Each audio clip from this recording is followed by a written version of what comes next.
Welcome to Philippines. Ang inyong apam na probinsyano na. Oh. Yay! Tcha! Buang ka? Kaunon di man ay nakaon. Papasyal ko siya sa Nyugan ng San Andres, Quezon Province. Sige, dagan. Gusto niya na rito. Masaya raw siya rito, malayo sa lugar nila. Wala kasing ganito sa lugar nila. Walang ganito mga nyug. Halos lahat makikita niya, puro nyug.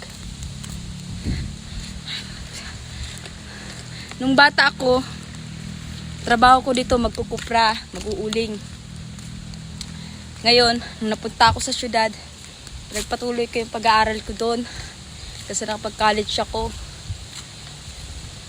Ngayon, ewan ko kung kabisado ko pa ang pag-uuling at magkukupra. Pero ngayon pupunta kami doon.